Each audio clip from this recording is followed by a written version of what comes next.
ये खाली एक राजनीति का स्टैंड बना के रखा हुआ है इन्होंने, और ऐसे लोगों पे मैं तो कहता हूँ धाराएं लगनी चाहिए।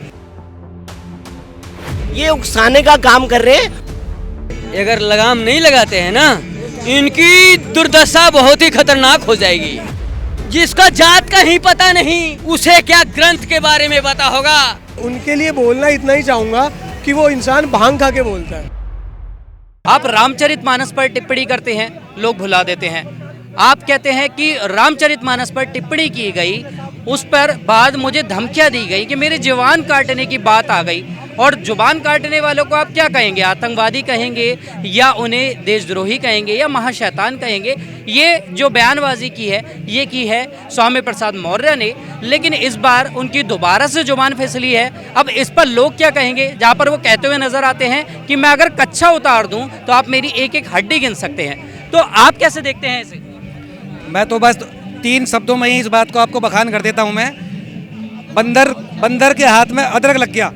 अब वो उसको मोड़ मोड़ को देख रहा था कि ये भला क्या है ये, तो उसको नहीं पता था। तो बंदर के हाथ में अदरक लग जाए, स्वामी प्रसाद के हाथ में रामचरितमानस लग जाए तो बात बराबर है। रामचरित छवि बढ़ाने के चक्कर में लगा हुआ है कि हमारी कैसे भी समाजवादी पार्टी में थोड़ी सी और उल्लेखना हो, और जो लोग हमारे बेचारे नहीं पढ़े लिखे हैं। लेकिन इससे कौन सी छवि सुधरती है? जहाँ पे आप छवि नहीं, यही पॉपुलैरिटी होती उनकी कि हम थोड़ा सा ऊपर उठ के करेंगे कुछ। जो हमारे पढ़े लिखे नहीं लोग हैं, भाई लोग जितने भी हैं जो अशिक्षित हैं, ताकि वो कुछ दबाव में आकर के कुछ अपना अच्छा वो करते, हमारे लिए आगे के लिए उठे, कोई सवाल जवाब जो भी उठे। तो इसलिए मैं बोलना चाहता हूं। आप क्या कहेंगे कि जो ऐसी टिप्पणी आप करते हैं तो आपको ये डर नहीं रहता कि आप क्या कहलाएंगे? आतंकवादी कहलाएंगे, या देशद्रोही कहलाएंगे, महाशैतान कहलाएंगे? आप क्या कहते हैं? देखिए होता क्या है, इनको क्या है, हिंदुओं के जो ग्रंथ है ना वही विरोध के लिए मिलते हैं। आप दूसरे धर्म के ग्रंथों पे करके दिखाइए जरा, पता चलेगा कि आपकी गर्दन जो है ना, गर्दन साफ हो जाएगी। ये खाली क्या है, हिंदुओं के जो देवी देवता है, हिंदुओं के जो ग्रंथ है, उन्हीं पे एक्शन हो सकता है। पर अगर दूसरे धर्म के ग्रंथ छोड़ने की इनकी हिम्मत तक नहीं है।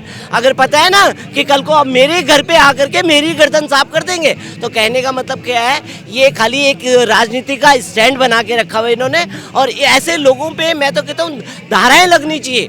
इनके जो भी किसी भी धर्म के ग्रंथ पे इस तरह का वो करते हैं ना, देखिए उनको शूद्र का मतलब ही नहीं पता, या ताड़ने का मतलब ही नहीं पता। तो कहने का मतलब आपको जब उसका अवधि का अर्थ ही नहीं पता, तो आप कैसे उसको डिफेंड कर सकते हो? तो कहने का मतलब क्या है, ये खाली पॉलिटिकली स्टैंड बना रखा है। और आप इसी बोलने की वजह से क्या है कि दलितों को वोट उन्हें मिल जाए, दलितों के लिए खड़े हुए। कैसे दलितों के वोट मिलते हैं? क्योंकि दलितों में भी कहीं ना कहीं महिलाएं होती हैं, बच्चे होते हैं। आप उसमें ऐसी बयानबाजी कर देते हैं कि मैं कच्चा उतार दूँ, आप मेरी हड्डियां गिन लेंगे। क्या आप पे कोई लगाम नहीं है? लगाम लगाई जब आपके सुप्रीमो को इस मामले में उतरना पड़ा, उन्होंने कहा किसी ग्रंथ पे बयानबाजी नहीं करेंगे, तो आप इस पे करने लगे। देखिए ये क्या है, कहने का मतलब ये उकसाने का काम कर रहे हैं। और राजनीति क्या है, अखिलेश ही करवा रहे हैं इनसे कि तुम ऐसा बोलो। अब देखिए ना, आपने क्या करा, सीधा उन्हें राष्ट्रीय महासचिव बना दिया। अब तो प्रमोशन कर दिया ना। अगर वो चाहते तो ऐसे शब्द बोलोगे तो मैं आपको पार्टी से निकाल दूं, बोला उन्होंने नहीं, उनकी पदोन्नति कर दी, यानी कि उनको बड़ा पद दे दिया, महासचिव बना दिया, राष्ट्रीय महासचिव। तो कहने का मतलब ऐसे लोग जो है ना, राजनीति को गिराने का काम कर रहे हैं। और गिराने का काम क्या कर रहे हैं? अपने ही धर्म ग्रंथ को वो कर रहे हैं। आप दूसरे धर्म ग्रंथ को करके बोलो ना जरा, तो आपकी जो लाश है ना, लाश से बिछ जाएंगी। तो आप कैसे देखते हैं कि जो आप कहते हैं कि हम तो बढ़ावा दे रहे हैं, और अभी एक और मुद्दे भी उठे थे उनके धर्म से जाते से, जहाँ पे उन्होंने और त्योहारों के भी विरोध किए। तो ये सिर्फ त्योहारों को, उसमें हिंदुओं ने भी कहा कि हमारे त्योहारों में से आपको ये क्यों दिखता है? देखिए, ये जो मीडिया जो है ना, इसको जो है दूसरे ढंग से सिखा रहा है। क्योंकि जो अभी प्रेजेंट गवर्नमेंट है, जो मोदी सरकार की जो सेंटर में गवर्नमेंट है, और योगी जी की जो यूपी में गवर्नमेंट है, ये सबको साथ लेकर के चल रहे हैं। यहाँ पे अलग अलग धर्म के लोग, अलग अलग जातियों के लोग ये फुट डालो राज करनो की नीति चलाने के लिए ये हमारे में मतभेद कर रहे हैं। अदरवाइज आज बताइए, उत्तर प्रदेश जो है जहाँ योगी जी राज कर रहे हैं वहाँ के 100% मुस्लिम खुश है। ये आप बात मानते हो नहीं मानते हो? यूपी की बात कर रहा हूँ। उसी तरह से पूरे देश की जनता जो है मोदी जी के शासन से खुश है, लेकिन जो विरोधी पार्टियां हैं इसको बांटने की कोशिश कर रही है। नहीं होना चाहिए। आप क्या कहेंगे कि मौर्य जी जो जुबान को अपनी लेकर अक्सर सुर्खियां बटोरते रहे हैं, अपने बयान दे देते हैं ऐसे, क्या ये जुबान दी है तो कहीं पे भी इस्तेमाल कर दी जाएगी, कहीं पे भी खोल दी जाएगी? इनको अपने लगाम लगाना चाहिए। अगर लगाम नहीं लगाते हैं ना, इनकी दुर्दशा बहुत ही खतरनाक हो जाएगी। इनको पता होना चाहिए कि किस राज में बैठ के बात कर रहे हो। ध्यान देना, हर बात पे नजर है। बाबा की बात कर रहा हूं मैं। पहले तो जो अभी चल रहा है ना वहाँ का समस्या, उस समस्या को निपटने दो, बाद में बाबा आपसे बात करेंगे। स्वामी प्रसाद मौर्य, चड्डी क्या खोल रहे हो? बिना चड्डी के भागोगे वहां से, बिना चड्डी के भागोगे। हिंदू ग्रंथ पे तुम ऐसा बात कर रहे हो, तुमको शर्म नहीं आती? कौन जात है बे? स्वामी प्रसाद मौर्य को बोल रहा हूँ। वो जात का कौन है? जिसको जात का ही पता नहीं, उसे क्या ग्रंथ के बारे में पता होगा? तो कहने का मतलब, ध्यान दे दे भाई, तेरा तो खैर नहीं। आप क्या कहेंगे कि आप जब जबान हिलाते हैं स्वामी प्रसाद मौर्य, तो कहीं ना कहीं लोग कहते हैं कि वो ध्यान ही नहीं देते। क्या बोलते हैं? उन्होंने अभी क्या डाला कि इतनी चर्बी बढ़ गई है दूसरे मंत्रियों पे कि हड्डियां नहीं दिखती, मैं कच्छा भी उतार दूं तो एक एक हड्डी गिन लोगे। देखो, हो सकता है कच्चा उतारने पे एक एक हड्डी गिन ले। रामचरितमानस का अपमान किया है, शरीर सूखने लग जाता है।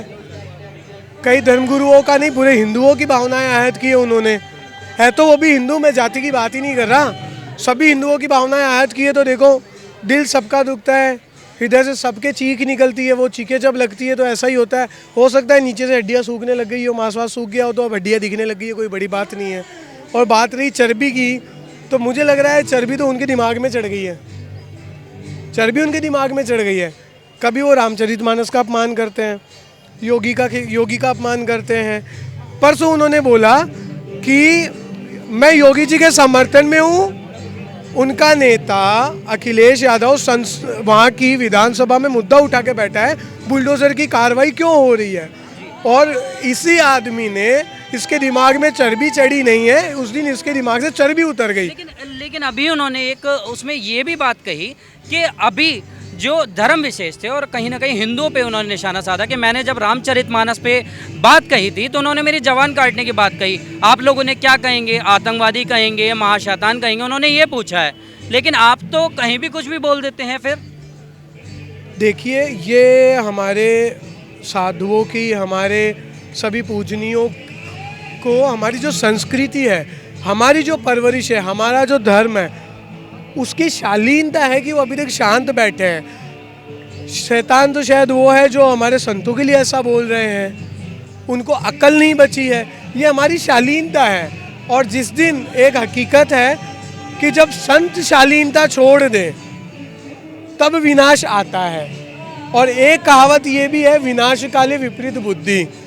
तो जब विनाश आता है तो विपरीत बुद्धि हो जाती है। वो विपरीत बुद्धि के साथ चल रहे हैं, तो वही है। उनके लिए बोलना इतना ही चाहूँगा कि वो इंसान भांग खा के बोलता है, कोई अपशब्द नहीं बोल रहा, लेकिन ये हकीकत है। उनका सबसे बड़ा नेता संसद में विधानसभा में बोला योगी जी गलत कर रहे हैं बुलडोजर चला के। वो खुद न्यूज़ चैनल पे आके बोलते हैं एकदम सही कर रहे हैं, माफियाओं के साथ यही होना चाहिए। अगले दिन बोल रहे हैं हमारे साधुओं पे। पहले दिन साधु का समर्थन कर रहे, योगी जी साधु नहीं है, नेता वो बाद में है। वो एक मठ के मठाधीश हैं, वो संत है, उनका आप समर्थन कर रहे हो। और दूसरी तरफ आप संतों को बोल रहे हो शैतान है। आप करना क्या चाहते हो? आप जिस धर्म का पालन करते हो, आप बौद्ध बोलते हो, जो भी बोलते हो, वो कौन थे? हम बौद्ध धर्म का सम्मान करते हैं, लेकिन बुद्ध भगवान ने भी कभी ये नहीं बोला कि मैं कोई धर्म की स्थापना कर रहा हूँ। किसी ने नहीं की। उन्होंने भी राम को माना, उन्होंने भी सबको माना, क्षत्रिय थे शायद वो। तो क्या करना चाहते हो भाई? राजनीति किस निम्न स्तर पे आके करोगे? आज वो कुछ नहीं करना चाहता, केवल हवा में बात करना चाहता है कि मेरी हेडलाइन बननी चाहिए बस। लेकिन सपा में तो ये देखा गया है कि जब उन्होंने बयानबाजी करी तो आपने उन्हें और ऊपर बढ़ा दिया और ऊंचा ओहदा दे दिया। देखिए ऐसा है कि वो जो कर रहे हैं ना, सपा को केवल एक ही चीज़ चाहिए, कैसे जैसे हवा में बने रहे और कोई मतलब नहीं है, ये हकीकत है। तो जैसा कि आपने लोगों का सुना, उनका साफ तौर पर कहना है कि ये जो बयानबाजी है ये कहीं ना कहीं सुर्खियां बटोरने के लिए भी होती हैं और आप ऐसी बयानबाजी करेंगे तो आप मूर्ख ही कहलाएंगे। आपकी क्या है इस पर राय, हमें कमेंट कर ज़रूर बताएं। कैमरामैन अनिकेत के साथ नवदीप शर्मा की रिपोर्ट, दिल्ली।